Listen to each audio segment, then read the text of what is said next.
জুলাই নবান্নে প্রশাসনিক বৈঠক রয়েছে, 12টি দপ্তরের সাথে কিন্তু বৈঠক রয়েছে। তো আপনারা কিন্তু অনেক জায়গা থেকে খবর পাচ্ছেন জুলাইয়ের সেকেন্ড উইক কিংবা থার্ড উইকের রেজাল্ট আসছে সিটি, ঠিক আছে, এসএসসি। তো কতটা সত্যি কি রেজাল্ট আসছে? অবশ্যই বন্ধুরা বিভ্রান্ত না হয়ে জানুন স্কোর কার্ড নাকি রেজাল্ট আসছে। এই যে আপনারা আশা করি জানেন যে নতুন সরকার আসার পর ইন্টারভিউ যে প্রসেস রয়েছে সেই প্রসেস কিন্তু অনেকটাই জোর কমে গেছে, ঠিক আছে।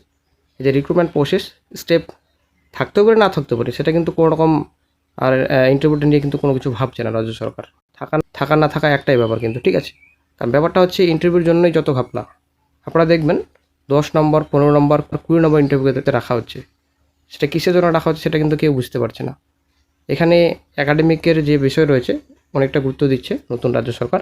তো সেই হিসেবে ইন্টারভিউ যে প্রসেস রয়েছে, ইন্টারভিউ প্রসেস এই যে রিক্রুটমেন্ট রয়েছে এই রিক্রুটমেন্টে থাকবে যতদূর মনে হয়, ঠিক আছে। নেক্সট যে রিক্রুটমেন্ট নোটিফিকেশনগুলো রয়েছে, নেক্সট রিক্রুটমেন্ট নোটিফিকেশনে হয়তো কিছুটা পরিবর্তন হতে পারে। যেমনটা আপনাদের আগেও বলেছি যে যদি 10 নম্বরের আগে থাকতো তাহলে কিন্তু 5 নম্বর হবে। অ্যাকচুয়ালি 5 নম্বরই থাকবে সব ইন্টারভিউতে আশা করি। কিন্তু এই যে অনগোয়িং চলছে সিডি, আশা করি ইন্টারভিউ থাকবে। এখন 5 নম্বর থাকবে নাকি 10 নম্বর থাকবে সেটাই হচ্ছে ব্যাপার। তো কাট অফে প্রভাব আর কী আছে? কাট অফ তো আপনাদের আগেই বলেছি কীরকম কাট অফ যাবে। আপনাদের সি পদের মোটামুটি আপনারা ধরে রাখুন, আপনাদের যদি নম্বর 47 48 প্লাস যদি থাকে, 50 যদি ক্রস করেন তো অবশ্যই আপনারা চান্স পেতে পারেন, ঠিক আছে। এবং ডি পোস্টে মোটামুটি আপনারা ধরে রাখুন 30 প্লাস, এসসি এসটির কথা বলছি, মোটামুটি 34 প্লাস যদি জেএল পেয়ে থাকেন তো অবশ্যই আপনারা আশা করতে পারেন। আর বাকি তো আশা করি আপনারা জানেন এক্সপিরিয়েন্সের নাম্বার রয়েছে 5 নম্বরে এক্সট্রা দেওয়া হচ্ছে, তো সেটা হয়তো অনেকটা প্রভাব ফেলতে পারে কাট অফে। তো বন্ধুরা ভিডিওটি বেশি বড় হবে না, অবশ্যই ভিডিওটি সম্পূর্ণ দেখুন, আশা করি সম্পূর্ণ তথ্য আপনারা এই ভিডিওতে পাবেন। ওবিসি, ঠিক আছে, একটা গুরুত্বপূর্ণ। তো আশা করি আপনারা অনেকেই ভাবছেন হয়তো যে ওবিসি সলভ হয়ে গেছে, ঠিক আছে। তো এখনও কিন্তু ওবিসি জট কাটেনি, আপনাদের কিন্তু বলে দিচ্ছি। আপনারা শিখতে পাচ্ছেন বিভিন্ন জায়গা থেকে কিন্তু এরকম একটা আপডেট উঠে আসছে, সম্ভবত সি এবং ডি পদের রেজাল্ট জুলাইয়ে সেকেন্ড উইকে আসতে পারে, ঠিক আছে। তো ফেসবুকে প্লাস ইউটিউব আদার্স যে সোশ্যাল প্ল্যাটফর্ম রয়েছে, তো এমন কিন্তু একটা আপডেট উঠে আসছে মোটামুটি সেকেন্ড উইকে কিংবা থার্ড উইকে রেজাল্ট আসতে পারে নেক্সট মান্থের। তো এরকম পোস্ট কিন্তু বিভিন্ন গ্রুপে বর্তমানে ঘুরছে ফেসবুকে।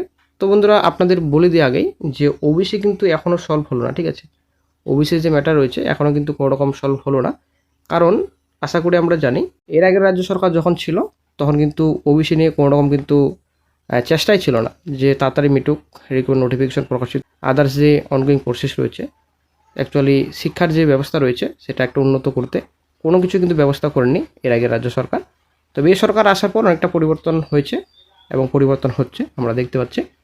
তো সরকার এই বর্তমান রাজ্য সরকার আসার পর ওবিসি সংক্রান্ত মামলা কিন্তু উইথড্র করে নিয়েছে, ঠিক আছে। কিন্তু বন্ধুরা উইথড্র করে নিলেও সেই সংক্রান্ত কিন্তু এখনও কোনো অর্ডার আসেনি, ঠিক আছে। এইবারে এসএসসির কথা বলছি এবং আদার্স যে ডিপার্টমেন্ট রয়েছে কোনো রকম কিন্তু অর্ডার এখনও পর্যন্ত আসেনি। বিকাশ ভবন তথা শিক্ষা দপ্তরের হাতে কিন্তু এখনও পৌঁছায়নি যে 70% নিয়ে কাজ চালিয়ে যাবেন, এরকম কিন্তু কোনো রকম নির্দেশিকা কিন্তু আসেনি, ঠিক আছে। আগামী 8 তারিখে সুপ্রিম কোর্ট ওপেন হবে, তারপরেই কিন্তু খবর পাওয়া যাবে রেজাল্ট রেডি নাকি রেজাল্ট প্রসেস আরও বাকি রয়েছে, এখনও পর্যন্ত কোনো খবর নেই। তো ব্যাপারটা হচ্ছে সূত্রের মারফত অনেকেই খবর পাচ্ছে যে জুলাইতে রেজাল্ট প্রকাশিত হবে। তো আমাদের সকলেই আশা রয়েছে যে জুলাইতে রেজাল্ট প্রকাশিত হবে, আমরা আশা রাখছি। কারণ 8 তারিখে যদি সুপ্রিম কোর্ট ওপেন হয় এবং এদিকে রাজ্য সরকার যদি ওবিসি মামলা তুলে নেয় এবং একটা যদি কোনো অর্ডার প্রকাশিত হয় এবং সুপ্রিম কোর্ট থেকে কী নির্দেশ আসে কী রায় আসে সেটা কিন্তু আবার দেখার বিষয়। সো হয়তো জুলাই মাসও নাও হতে পারে, হয়তো আগস্টেও যেতে পারে। তবে একটা জিনিস, ওবিসি মামলা এখনও কিন্তু সলভ হয়নি, ঠিক আছে। তবে সলভের পথে, ঠিক আছে, শিগগিরই হয়তো সলভ হয়ে যাবে এটা আমরা আশা করছি। তো 2 জুলাই নবান্নে প্রশাসনিক বৈঠক রয়েছে, ঠিক আছে। তো বাজেট বরাদ্দ হয়ে গেছে আশা করি আপনারা জানেন। মুখ্যমন্ত্রী মোটামুটি 12টি দপ্তরের সাথে কিন্তু বৈঠক রয়েছে 2 জুলাই, একটা গুরুত্বপূর্ণ আপডেট হয়তো পাওয়া যেতে পারে।